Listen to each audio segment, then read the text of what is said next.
Isa pong magandang araw po sa inyong lahat mga kaibigan. Kamusta po kayo? Narito na naman po ang inyong Nanay Relic. At hindi po tayo magba-Bible reading ngayon, kundi tayo po ay sharing naman mga kaibigan. Kasi kailangan po nating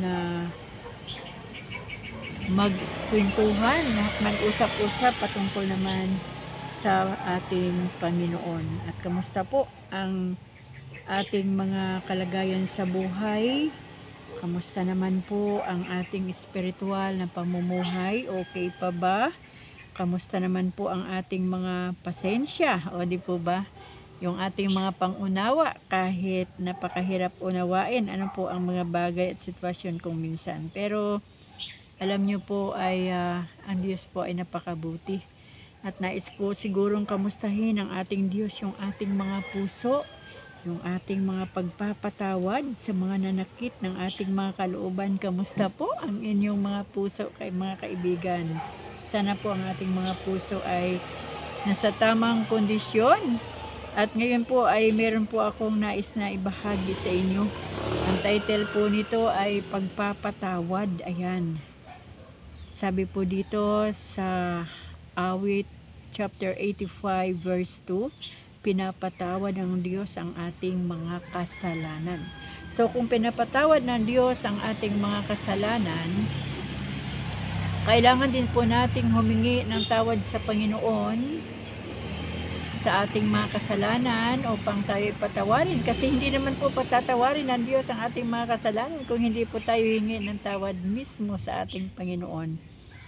At pagkatapos po nating humingi ng tawad sa Diyos, ay patawarin din po natin ang mga nagkasala sa atin upang sa ganon, tayo po ay patatawarin din ng ating Diyos. Dahil kung hindi po tayo marunong magpatawad, ay hindi rin po tayo patatawarin ng ating Panginoon. At ibibigay ko po sa inyo yung mga supporting verse, mga kaibigan.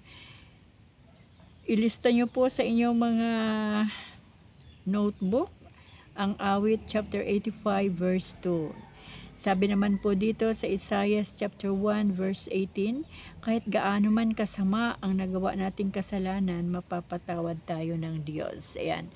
Hindi po tumitingin ang Diyos kung gaano kadami, gaano kalawak, kalalim, kabigat ang ginagawa natin kasalanan o ginawa nating kasalanan, kundi ang Diyos po ay doon po nakatingin doon sa panahon na tayo po ay nakapag-isip na tayo po pala ay may nagawang hindi tama o nakagawa tayo ng kasalanan, at ang Diyos po ay nakatingin lamang sa ating mga puso. At doon sa panahon na tayo po ay talagang totohanan na nagsisisi ng ating kasalanan, ang Diyos po ay hindi na po niya tayo susumbatan ng kung ano-ano pang mga masasakit na salita, kundi ang Diyos ay handang magpatawad kahit anumang sandali kapag tayo po ay nakahingi na ng tawad sa Kanya. Yung paghingi ng tawad na makatotohanan, yan po ang ating Diyos, sobra pong mapagmahal. At sabi pa rin po dito sa Isaiah chapter 27 verse 9, patatawarin tayo ng Diyos kung taos puso nating tatalikuran ang ating mga kasalanan yan. Ang tunay po na pagsisisi mga kaibigan ng kasalanan ay yung hindi na natin gagawin pang muli. Hindi na natin uulitin pa. Kaya lang hindi naman po talaga minsan maiwasan ng mga kaibigan, kasi ang bawat isa sa atin bilang tao ay may mga kahinaan po tayo. Kaya kung minsan ay nauulit po natin yung kasalanan na ating ginawa, at ang atin pong gagawin doon sa panahon na nagawa na naman natin ulit yung kasalanan na pinatawadan ng Diyos, ay yung magpakumbaba tayo muli sa Panginoon ng totohanan. At sabihin natin sa Panginoon na, Lord, tulungan mo po ako na hindi ko na magawa pang muli ang mga bagay na ito, ang mga kasalanan na ito, kasi ayokong saktan ang iyong puso bilang aking Diyos at Panginoon. So, ang Diyos po ay mahabagin mga kaibigan. Hindi niya po hahayaan na tayo ay pagdusahin sa ating mga ginawang kasalanan, dahil ang Diyos po ay handang magpatawad ng kahit anumang pagkakasala na ating ginawa. Basta handa rin po tayong talikuran ang mga ginawa nating kasalanan at magsisi po tayo ng taos puso. Ano po? Sabi nga po dito sa Mateo 11:28-22, kung magpapatawad tayo sa mga nagkasala sa atin, magdudulot ito ng karangalan sa atin. Sabi po dito sa Kawikaan chapter 19:11, Kawikaan po pala. Talaga pong napakasarap po sa ating damdamin yung nakakapagpatawad sa mga taong nagkasala sa atin, kasi tayo po yung unang-unang makakaranas ng benepisyo, di po ba? Para pong gumaan yung ating damdamin, parang lumawak yung kalsada na ating dinadaanan at nakakapasok na sa ating puso yung kagalakan at kapayapaan ng ating isipan. At sabi nga po dito sa Mateo 18:21-22, lagi tayong magpatawad. Ayan. Hindi po maiwasan sa buhay ng isang tao na talagang madalas ay nakakapanakit ng kanilang kapwa. Ano po, tayo man kuminsan din may mga panahon na parang hindi rin natin nakikita o nararamdaman na tayo pala ay nakapanakit na ng ating kapwa, kaya hindi tayo nakakapaghingi ng tawad sa Panginoon. Pero doon sa mga nanakit sa atin, ramdam na ramdam po natin, ano po. Pero yung ginagawa natin kuminsan na tayo nakakapanakit na pala ay hindi natin naramdaman. Pero kapag tayo po ang nasaktan, talagang ramdam na ramdam po natin yan. Pero sinasabi po ng Mateo chapter 18 verse 21 and 22, lagi tayong magpatawad, mga kaibigan. Lagi lang magpatawad, kasi wala pong mawawala sa atin kapag tayo po ay madalas o palagi magpatawad. Bagkos nadadagdagan pa po tayo ng kagalakan, at ang pagpapala po ng Diyos ay talagang ibubuhos niya po sa atin na mga marunong magpatawad. At sabi po dito sa Marcos chapter 11:25, patawarin natin ang mga nagkasala sa atin upang patawarin din tayo ng Diyos. Yan po yung sinabi ko kanina, na kapag hindi po tayo marunong magpatawad, hindi rin po tayo patatawarin ng ating Amang sa langit, dahil yan po ang nais ng Diyos na ituro sa atin. Sabi po dito sa Efeso chapter 4 verse 32, magpatawad tayo katulad ng pagpapatawad ng Diyos sa atin. Ayan. Anong uri po ba yung ating pagpapatawad? Di po ba madalas may naririnig tayo na, sige, patatawarin ko yan o patatawarin kita, pero hindi na magiging kagaya ng dati ang ating samahan. Yan. Meron pang mga nagsasabi, mabuti na lang Kristiyano ako, kaya natuto akong magpatawad. Maraming mga bagay-bagay ang nasasabi ng mga Kristiyano kapag nagpapatawad, pero ang ating Diyos, kapag tayo po ay Kanya nang pinatawad, wala na po tayong naririnig pa, kundi ang nararanasan natin at nararamdaman natin ay yung pag-ibig, yung yakap ng ating Panginoon. Alam niyo kung minsan kapag mayroong nagkasala sa atin, tapos ang dami pa nating sinasabi, feeling ko lang sa aking sarili yan, mga in my own paradigm, mga kaibigan, parang hindi ko rin siya pinatawad kapag marami naman akong sinasabi patungkol sa kanya. Kaya kapag nagpatawad tayo, may kasamang pag-ibig yon at paglimot, upang sa ganoon hindi na po natin mararamdaman yung pait o sakit na idinulot ng kasalanan na iyon na ginawa sa atin ng ating kapwa o kung sino pa man. Ano po? Kaya yun, kailangan nating magpatawad. At sabing ganoon, patawarin ang mga nagkasala sa atin upang patawarin din tayo ng Diyos. Yan, sa Marcos po yun. At dito nga po sa kong binasa, magpatawad tayo katulad ng pagpapatawad ng Diyos sa atin. Yung pagpapatawad na wala ka nang sasabihin pa. Sabi po dito sa unang Pedro chapter 4 verse 8, ang pag-ibig ang nagtutulak sa tao para magpatawad. Yun po. Totoo po yun, kasi kapag nagpatawad ka lang na labas lang sa ilong, tapos meron ka namang sinasabi sa likuran ng taong pinatawad mo, ay hindi po yun ang tunay na uri ng pagpapatawad.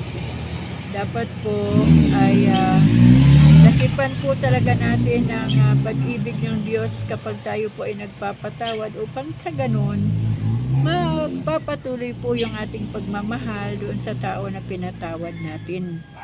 Bagamat masakit, mapait, ano po ang nararanasan natin na ginagawa ng mga tao o kapwa-tao natin, minsan nga mga kadugo pa kamag-anak. Pero mga kaibigan, ating isipin din na kaya nila ginagawa yon kasi baka hindi pa nila naranasan yung tunay na pag-ibig ng Diyos at yung tunay na pananampalataya sa Panginoon. Baka kulang pa, o baka kulang pa yung tamang relasyon nila sa Panginoon, o baka kulang pa yung pagbabasa nila ng salita ng Diyos at pagkikinig ng salita ng Diyos. Kaya wag din po natin silang husgahan kung bakit po sila ganon, dahil ang nais lamang ng Diyos ay magmahalan po tayo bilang kanyang mga anak. Sabi nga ng Panginoon, 2 utos na lang ang mahalaga.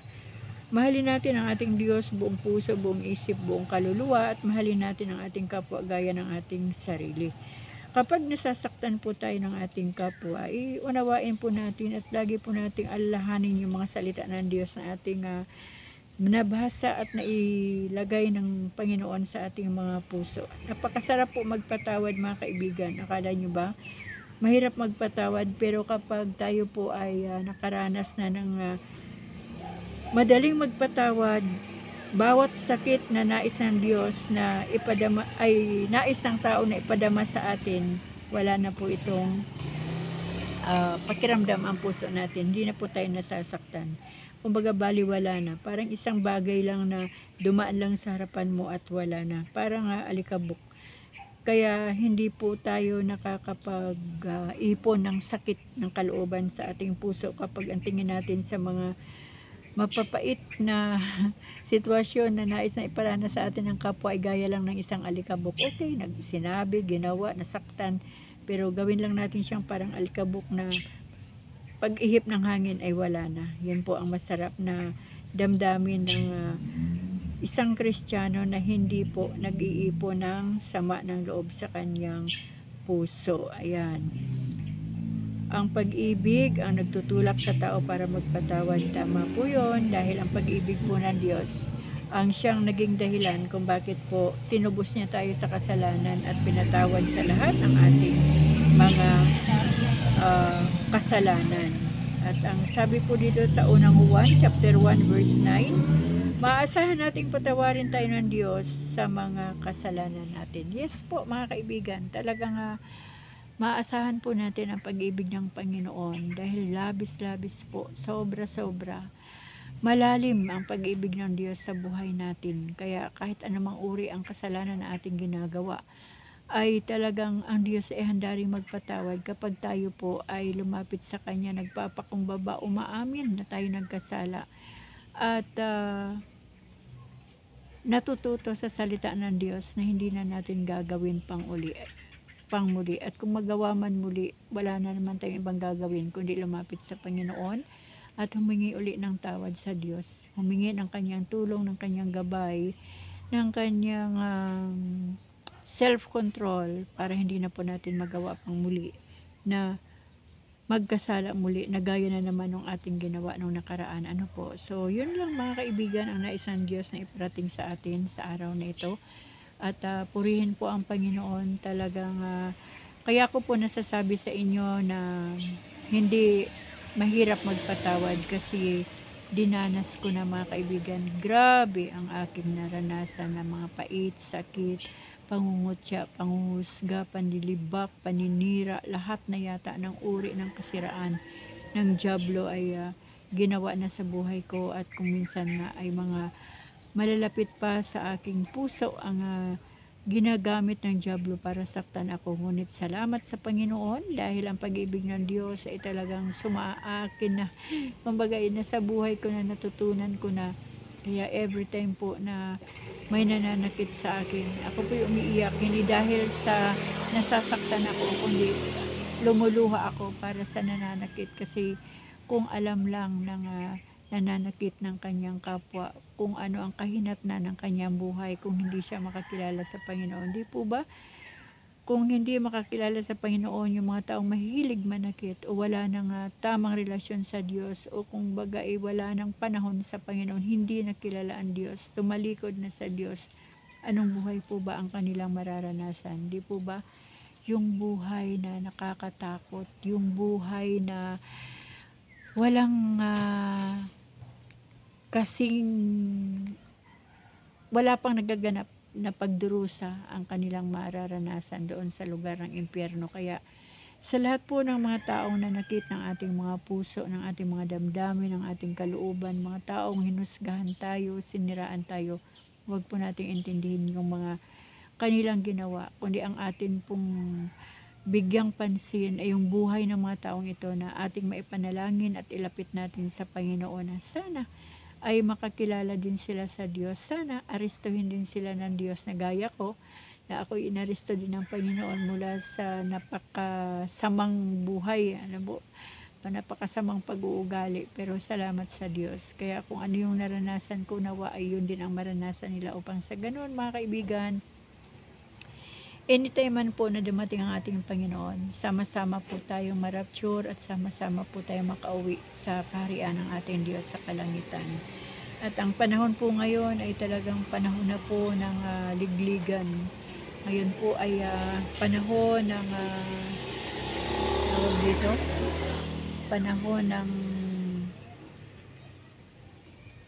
panumbalik o pagbabalik loob sa Panginoon, dahil ngayon po ay talagang nakikita na po natin pasama na ang panahon.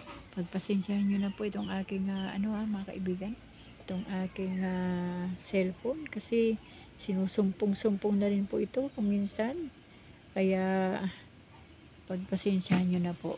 Ang mahalaga mga kaibigan ay yung salita na aking binabahagi sa inyo, itong salita ng Diyos na talagang kailangan ng ating buhay sa bawat araw. Kaya yun mga kaibigan, salamat sa Diyos, nawa po ay makapag-isip-isip ang bawat isa. Kung meron man po tayong mga galit pa sa ating mga puso, ibigay na po natin yan sa Panginoon at patawarin na po natin ang mga nagkasala sa atin, upang sa ganon, anytime man na dumating ang Panginoon o anytime man na umalis tayo sa mundong ito, tayo po ay ligtas at hindi po tayo makakaranas ng pagdurusa doon sa walang hanggang pagdurusa sa lugar ng impyerno. At tayo po nananalig na nanampalataya na talagang darating ang oras at araw na tayo po susunduin ng Panginoon dito sa ibabaw ng lupa, upang makasama natin siya sa pamagitan po ng rapture. At kung hindi man po tayo abutin ng rapture at nauna pa po umalis ang ating buhay, sikapin po natin na tama po ang ating buhay sa bawat araw. Lagi kong sinasabi, hindi tayo nag-iisa, lagi natin kasama ang Diyos. Kaya ingatan po natin na tayo po ay makapag-isip ng hindi tama, makapagsalita ng hindi tama, makakilos ng hindi tama at mamuhay ng hindi tama. Lagi pong itama natin sa pamagitan ng salita ng Diyos ang ating mga buhay sa harapan ng ating Panginoon. Kaya mga kaibigan, hanggang dito na naman po muli magtatapos ang ating kwentuhan, ang ating sharing ngayong hapon o ngayong tanghali. At salamat po sa inyong lahat, sa inyong pakikinig. Salamat sa Panginoon sa maganda at masayang araw na ipinagkaloob niya sa buhay natin. Bagamat napakarami pong pagsubok, problema at suliranin ang buhay, ngunit kung kasama natin si Kristo, lahat po ay napapawi at nagagaanan po tayo sa lahat ng ating mga kabigatan. Kaya magpatuloy lang po tayo sa pagbabasa ng salita ng Panginoon, upang sa ganon masuportahan po ng salita ng Diyos ang ating spiritual na pamumuhay, upang mapaglabanan po natin ang lahat ng mga sitwasyon ng mundong ito, hanggang sa tayo po ay makauwi na kay Kristo. Kaya mga kaibigan, hanggang dito na lang po uli ang aking binahagi sa inyo na sharing ngayong hapon. Patuloy po tayong pagpalain ng ating Diyos, ganon din ang ating buong sambahayan. Pagpalain po ng Diyos ang bawat hawakan ng ating mga kamay. God bless you all po. Bye!